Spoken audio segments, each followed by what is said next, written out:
कि प्रभु पहले मैं धर्म की दुहाई दे रहा था, तो आपने तो ठीक उत्तर दे दिया कि अगर तुम धर्म की दुहाई दोगे तब तो तुम्हारा मारना आवश्यक है।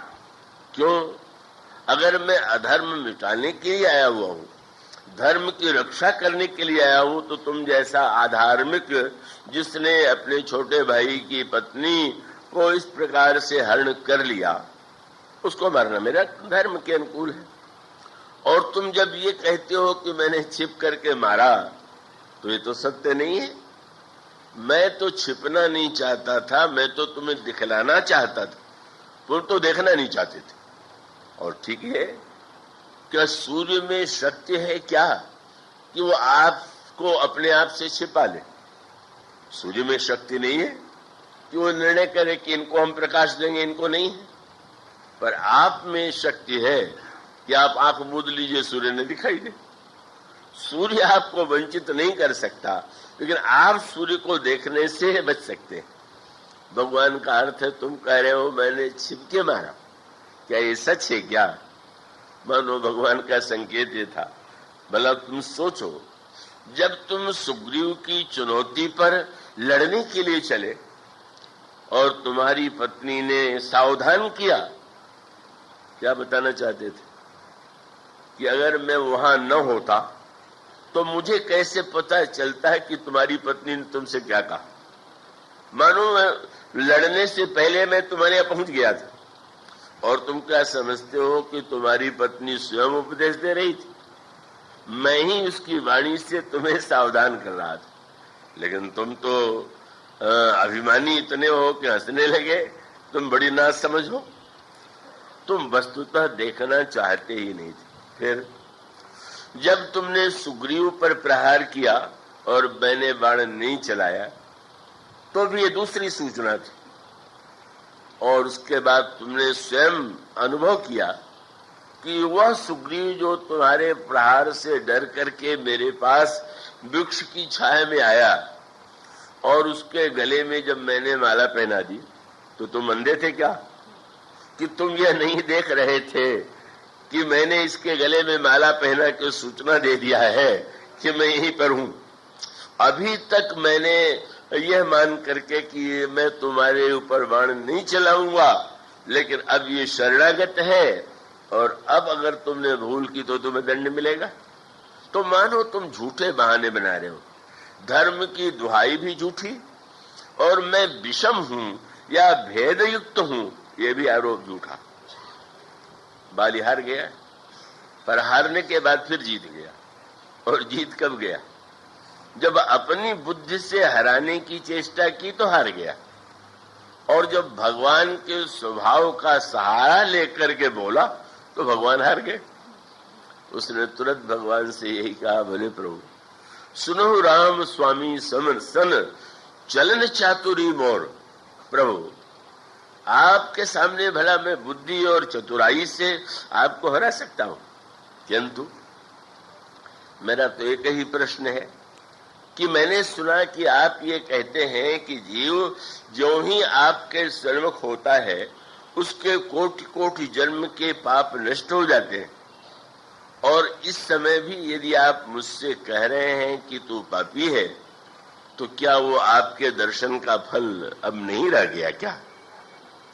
सुना, प्रभु ने हार मान लिया, बाल के सिर पर हाथ रख दिया और हाथ रख करके कहा, अब तुम जीवित रहो, तो मैं चाहता हूं मैं तुम्हारे प्राण की रक्षा करने के लिए व्यग्र हूं।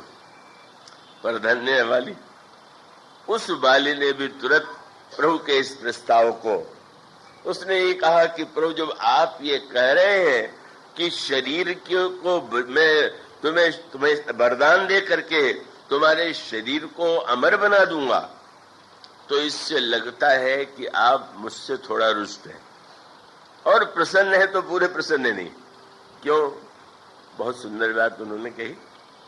बाली ने कहा, प्रभु का जब कोई व्यक्ति कोई वृक्ष लगाता है तो वो वृक्ष जो है इसीलिए लगाता है, और वृक्ष को कोई प्रारंभ में पशु चर न ले, उसको नष्ट न कर दे, तो वृक्ष के आसपास जो पेड़ लगाने वाले हैं वो कुछ कटीले ऐसा चाहे तार लगा दे, चाहे कोई ऐसा, इसे कई वन में घास होती है जो कटीली होती है, उसको लगा देते हैं। तो कटीले घास का उपयोग यही है कि वो जो है वृक्ष जो है उसकी रक्षा करे, और उसका महत्व है। उस कांटे का, उस कटीले बाढ़ का बड़ा महत्व है, क्योंकि वो वृक्ष को बचाता है।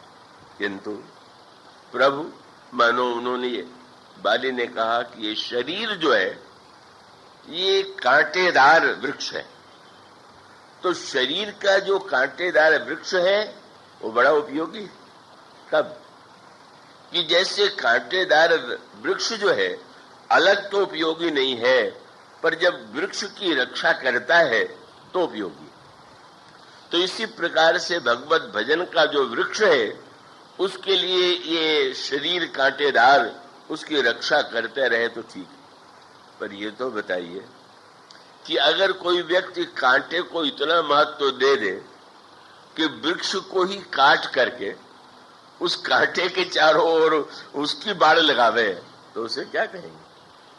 तो प्रभु, अस कवन सठिहट मुहि जानी अति अभिमान बस, प्रभु कहु राखु शरीर ही, अस कवन सठ हठ काट सुरतरु, बारी करी बबूरही। बबूल का कांटेदार वृक्ष, क्या उसकी रक्षा के लिए कल्पतरु की बाड़ लगाई जाएगी क्या? और इसलिए प्रभु, मुझे नहीं चाहिए शरीर, नहीं चाहिए प्राण। कितना दिव्य अवसर है, आप मेरे सामने हैं।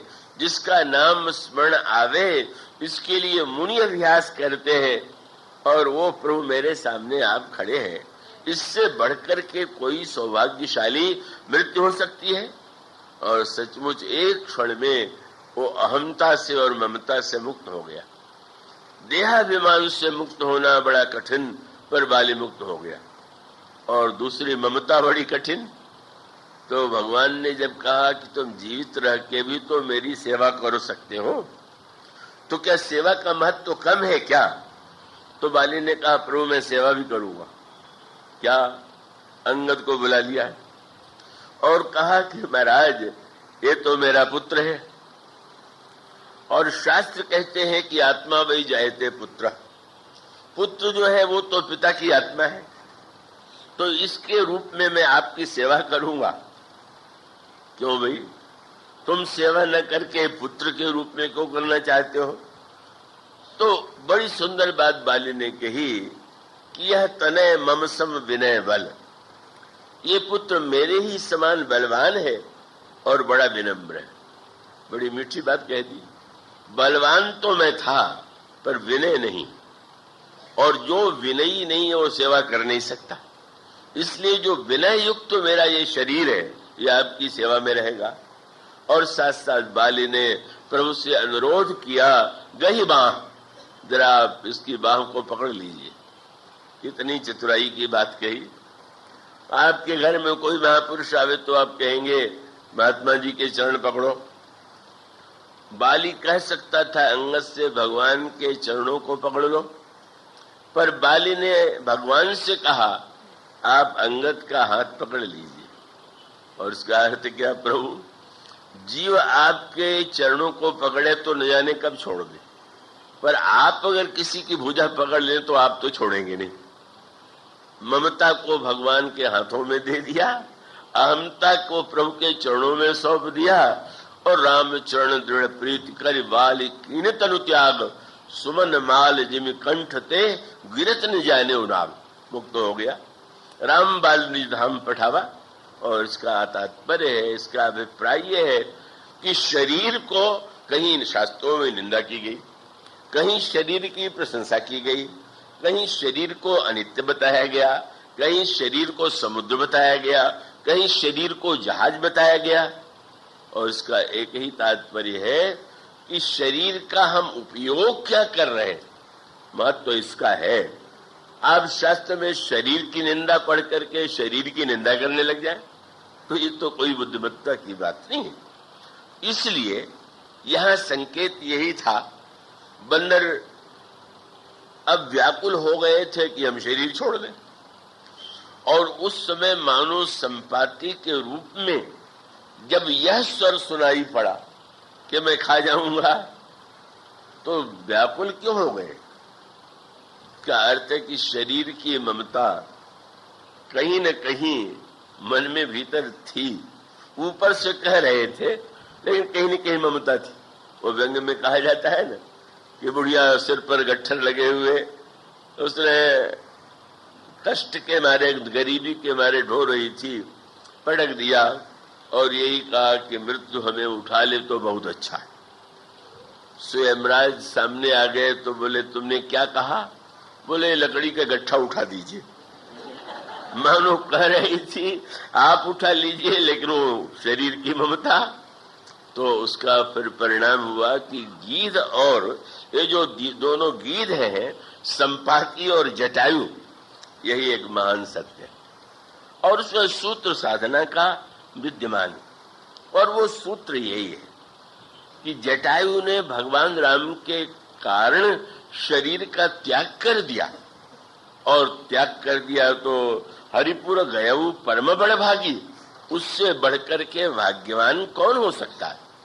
मानो शरीर अगर भगवान के कार्य में, हनुमान जी महाराज जा रहे हैं सीता जी का पता लगाने के लिए, सुरसा आ गई सामने, मैंने सुना है कि तुम बहुत बड़े विरागी हो, तुम्हारे तो शरीर में कोई ममता है ही नहीं। तो बहुत अच्छा है, तुम्हारे शरीर में ममता नहीं है और मैं भूखी हूं, तो इससे बढ़िया बात क्या होगी कि भोजन के लिए शरीर दे दो। आज सुरन मुहि दीन हारा, मानो तुम्हारी परीक्षा है, शरीर में ममता होगी तो देने में डरोगे, और शरीर से ममता नहीं होगी तो मुझे खिला दोगे। हनुमान जी ने बहुत सुंदर उत्तर दे दिया, बोले अभी नहीं, बस यही सूत्र है, अभी हमें शरीर रखना है और बाद में राम काज करी फिर में आवो, सीता कहे सुधि प्रभु ही सुनावो।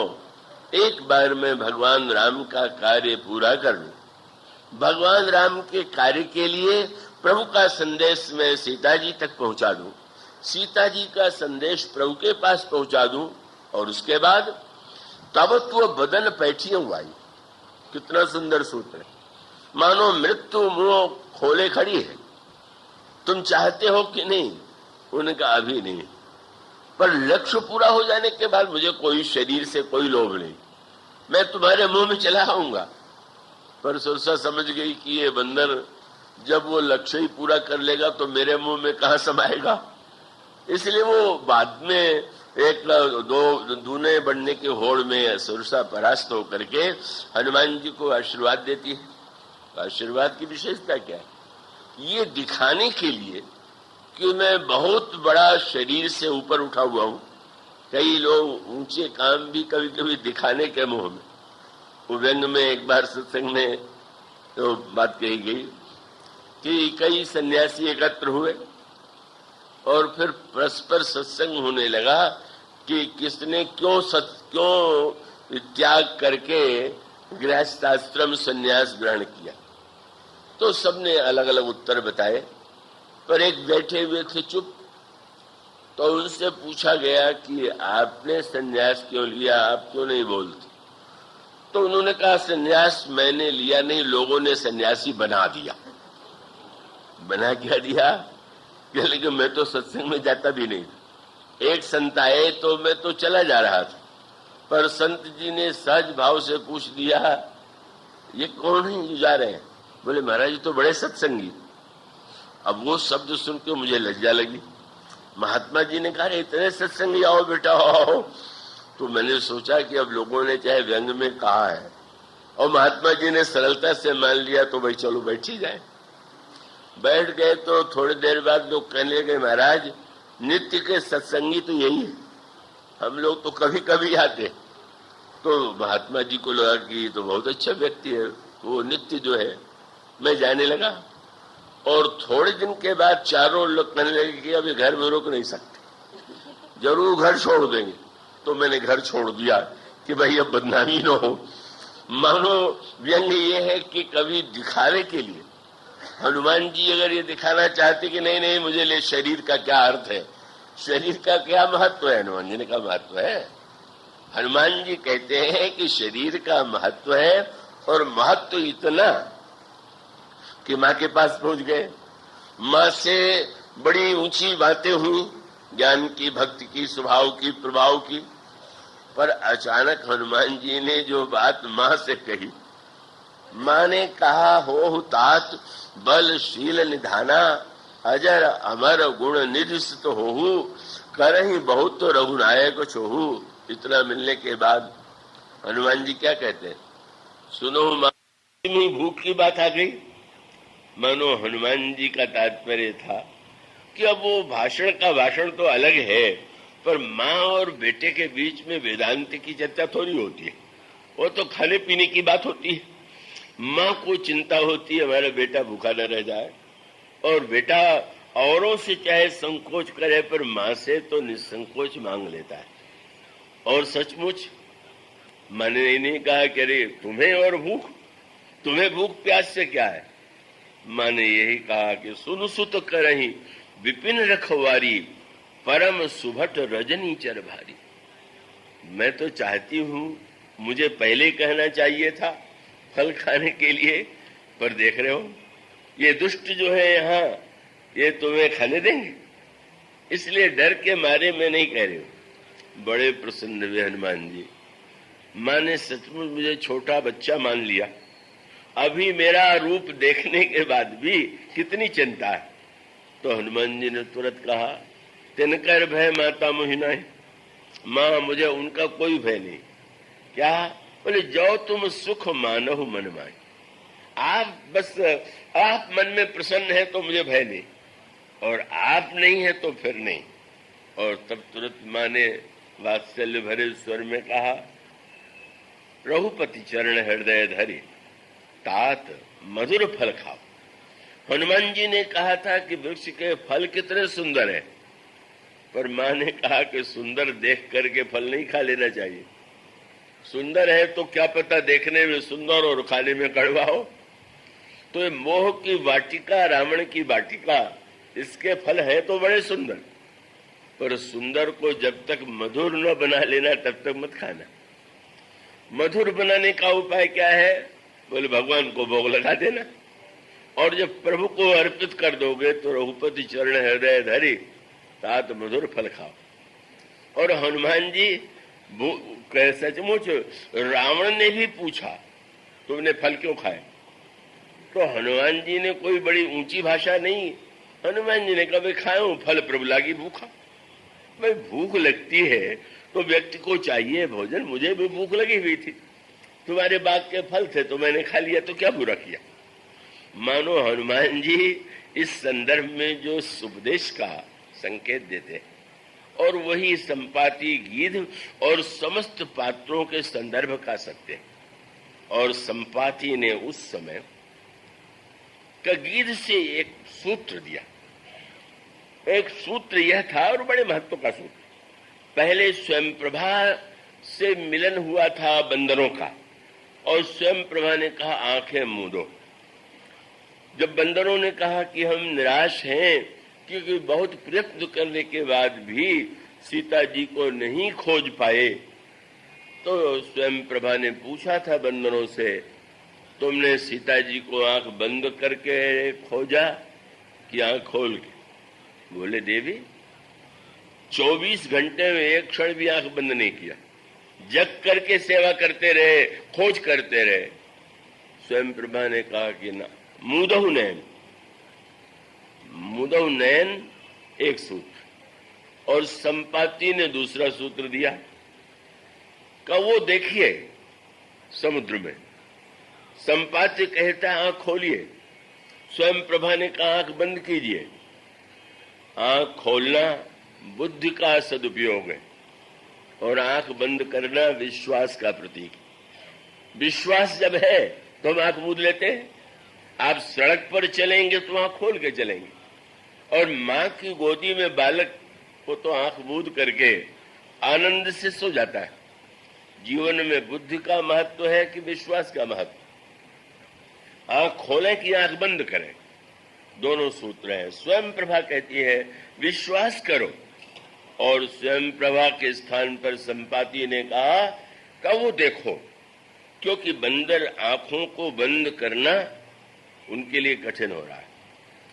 उस समय उन्होंने स्वयं प्रभा से के कहने पर एक बार तो आंख मूंद लिया, पर नेत्र मुदे रहना क्या सरल है क्या?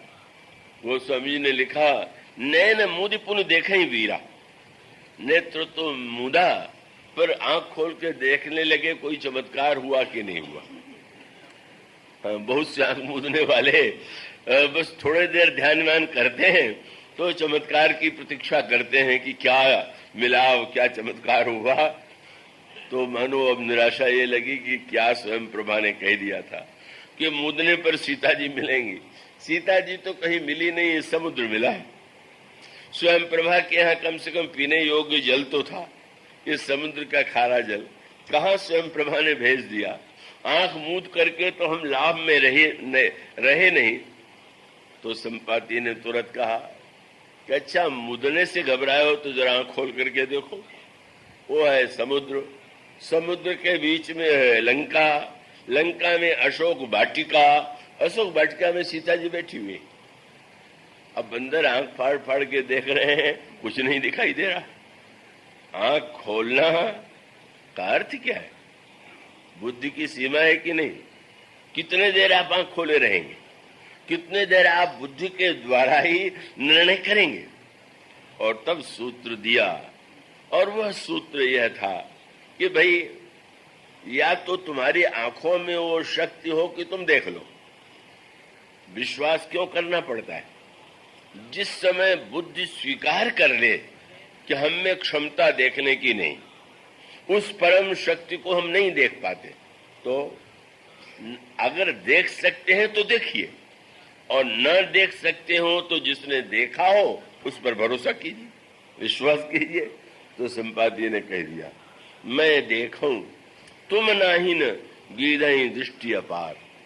मेरे पास वो दृष्टि है, तुम्हारे पास वो दृष्टि नहीं है, और नहीं है तो तुम, अगर नहीं है तो मेरी बात पर विश्वास करो, और विश्वास करके तुम एक बार साहस करो। मोह बिलो की धरहु मन धीरा, राम कृपा कस भयउ शरीरा, पापी जाकर नाम सुमिरहि, अति अपार भव सागर तरहि, तास दूत तुम तज कदराई, राम हृदय धरी करो उपाय।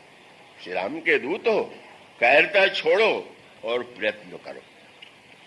यह जो सूत्र है यही सिद्ध करता है कि आवश्यकता मनुष्य के जीवन में विवेक और विश्वास के समन्वय की, बुद्धिमत्ता की भी आवश्यकता है, पर बुद्धि की एक सीमा है, और बुद्धि के उस सीमा को जान करके का जब व्यक्ति अंतःकरण में श्रद्धा का उदय होता है, तो श्रद्धा के उदय के पश्चात फिर विश्वास, और बाद में जैसे सती जी पार्वती बनकर के भगवान शंकर की पत्नी ही नहीं, का वो दोनों मिलकर के एक हो गए। तो प्रारंभ में बुद्धि में श्रद्धा और हृदय में विश्वास, किंतु अंतिम परिणति यह है कि जब हृदय और मस्तिष्क, श्रद्धा और विश्वास अलग न रह करके एक हो जाए। सती जी की समस्या यही थी कि वो बुद्धिमत्ता के द्वारा भगवान राम को देखना चाहती, कथा सुनने में श्रद्धा नहीं, अपनी बुद्धि का अहंकार है। और आगे चल करके जब उन्होंने सामने से भगवान राम को विलाप करते हुए देखा, लता वृक्षों से पता पूछते हुए देखा, तो उनको अपनी बुद्धि की आंखों पर बड़ा भरोसा था, और बड़ा भरोसा होने के नाते ही जब शंकर जी ने प्रभु को विलाप करते देखा, बड़े गदगद हो गए, आंखों में आंसू आ गया, और दूर से ही जय सच्चिदानंद जग पावन, जय हो सच्चिदानंद की, हे संसार के पवित्र करने वाले आपकी जय हो। सती ने सुना, विश्वास की वाणी सुन करके भी विश्वास नहीं हुआ। शंकर जी कौन है? साक्षात विश्वास है। तो विश्वास की वाणी यही थी कि हंसते हुए ईश्वर को ईश्वर समझना सरल है, पर रोते हुए ईश्वर को ईश्वर मानना तो बहुत ही कठिन है। इसीलिए रामायण में काकभूषुंडी जी ने ये कहा कि यद्यपि कहा तो ये जाता है कि निर्गुण कठिन है, सगुण सरल है, पर मैं कहता हूं सगुण बहुत कठिन है, निर्गुण बहुत सरल है। निर्गुण रूप सुलभ अति, सगुण न जाने कोई। क्यों? बोले निर्गुण में ब्रह्म सर्वत्र है, ब्रह्म सर्वव्यापी है। वो आप कहिए कि उसका रूप नहीं, उसका कोई गुण नहीं, उसकी तो परीक्षा से ऊपर है। जब वो अगुण है तो गुण के द्वारा परीक्षा नहीं ले सकते, अदृश्य है तो दृष्टि के द्वारा परीक्षा नहीं ले सकते। वहां तो कोई बस एक वाक्य कह दीजिए, बस श्लोकार्धेन प्रवीक्षामि यदुक्तम ग्रंथ कोटि भी ब्रह्म सत्यम जगन मिथ्या जियो ब्रह्मैव न पर वो कहते हैं सगुण के साथ बड़ी कठिनाई है। क्या? बोले निर्गुण रूप सुलभ है, सबके अंतःकरण में विद्यमान है, पर सगुण अगुण नाना चरित्र। जब वो सगुण रूप बनावेंगे तो वो चरित्र भी आवेगा। और सबसे बड़ी विशेषता ये है कि निर्गुण को सगुण नहीं रहना है, पर सगुण को सगुणत्व को स्वीकार करके भी निर्गुण बने रहना है। अब ये थोड़ा जटिल है। सगुण अगुण, वह सगुण जो अगुण होते हुए भी सगुण रूप में लीला कर रहा है, सुनि मुनि मन भ्रम होए, उसे देख करके बड़े बड़े मुनियों को भ्रम हो जाता है और वो दिखाई दे गया। दक्ष की पुत्री जब ईश्वर को रोते हुए देखे और विश्वास कहता है जय सच्चिदानंद, तो सती की बुद्धि कहती है कि मैं अपनी आंखों को सही मानूं कि इनके भाषण को सही मानूं। ये तो कह रहे हैं बड़े योग्य है, बड़े जगत वंद्य है, लेकिन क्या इनके कहने से सच्चिदानंद मानूं? इतना रोने वाला, लता वृक्षों से पता पूछने वाला, इसको मैं ईश्वर मानूंगी? बस यहीं पर मानो संकेत ये है कि बुद्धिमान कहता है कि हाँ आप कहते तो हैं, पर जब तक मेरी बुद्धि नहीं स्वीकार करेगी तब तक तो मैं नहीं मानूंगी। भगवान शंकर ने समझाने की चेष्टा किया, समझ में नहीं आया, और तब भगवान शंकर ने कहा कि अच्छी बात है, जो तुम्हारे मन अति संदेह हो। अब तुम्हारा संदेह तो साधारण संदेह नहीं है, अति संदेह है, तो जाओ भी परीक्षा ले लो। अच्छा महाराज आप भी चलिए न साथ में। तो भगवान शंकर ने कहा मुझे आज तक ये पता ही नहीं है कि ईश्वर की परीक्षा ली भी जा सकती है, और ली जाए तो किस विधि से ली जाए। पर तुम दक्ष पुत्री हो, कोई होगा उपाय तुम्हारे पास, बड़ी बुद्धिमान हो, तो मैं तो नहीं जाऊंगा। तो नहीं जाइएगा तो आप यहाँ अकेले क्या करेंगे? खड़े रहेंगे क्या? देखते नहीं हो ये वट का वृक्ष कितना सघन है, कैसी बढ़िया छाया है। मैं इसी वट के नीचे बैठ करके प्रभु के नाम का स्मरण करूंगा, तब लगे बैठ यहूं वट छाई। वट भी विश्वास का ही रूप, वट भी विश्वास है। विश्वास ने कहा तुम संदेह के जंगल में जब तक भटकोगी तब तक मैं विश्वास की छाया में प्रभु के नाम का जप करूंगा। और वह बुद्धिमती परीक्षा लेने के लिए अंत में सीता जी का रूप बनाती हैं, प्रभु के सामने जाती हैं कि अगर मुझे सीता को रूप में देख करके कहें हाय सीते तुम कहाँ चली गई थी, तो मैं समझ लूंगा कि सचमुच ये अल्पज्ञ है। पहचान लेंगे तो ईश्वर है। प्रभु ने सती जी को प्रणाम किया, जोरी पानी प्रभु की न प्रणाम, और पिता समेत लीन निज नाम। प्रभु ने कहा मैं दशरथ का पुत्र राम आपको प्रणाम कर रहा। मानो सती जी को यही चिंता थी, मेरे पतिदेव सबसे पूज्य हैं, उन्होंने इस राजा के लड़के को प्रणाम कर दिया। भगवान ने कहा चिंता मत कीजिए, उन्होंने मुझे प्रणाम किया, मैं आपको प्रणाम कर रहा हूं। अब तो आपको संतोष हो जाना चाहिए कि आपसे बढ़ के कोई नहीं है। और उसके पश्चात सती जी लज्जित होती हैं, और जब लौटने लगी तो भगवान ने सोचा थोड़ा और भी निज प्रभाव कछु प्रगति जरावा। भगवान ने जो विस्तार किया अपनी लीला का, अनेक अनेक रूपों में भगवान राम लक्ष्मण सीता इधर उधर और समस्त देवता सब कुछ सेवा करने के लिए संलग्न हैं। सती ने जब ईश्वर का यह प्रभाव देखा तब क्या हुआ, अंत में जो होना चाहिए और वही है कि भगवान का यह चमत्कार प्रभाव देखने के बाद जिन्हें आंखों पर बड़ा भरोसा था उन्होंने क्या किया, बोले नैन मूद बैठी मगमग, नेत्र मूद लिया। यही नेत्र की सीमा, नेत्र आंख मूद करके बस अब नहीं देखना है, मेरे देखने की सीमा है। और उसके पश्चात कठिनाई यही है कि बुद्धिमान व्यक्ति कभी कभी आंख तो मूदता है, पर मूदने के बाद उसकी बुद्धिमत्ता का अभिमान उसका पीछा नहीं छोड़ता। यही सती की समस्या है। इसका अभिप्राय यह है कि बुद्धि को अंत में तो हारना ही है। वह जो अदृश्य है उसको, उसके दर्शन के लिए विश्वास और श्रद्धा की आंख चाहिए। वह सती जी के पास नहीं है। एक बार आंख मूंद लेती है पर उसके बाद फिर वही भूल, अनेक बार भूलें होती हैं और बुद्धिमत्ता के अभिमान का वह विनाश बड़ी कठिनाई से होता है। और जब वो अगले जन्म में बुद्धि का अभिमान छोड़ करके श्रद्धा बन जाती है तभी श्रद्धा विश्वास का मिलन होता है। इसलिए हमें तो आराधना करके भवानी शंकरो वंदे श्रद्धा विश्वास रूपणो, बोलिए सिया।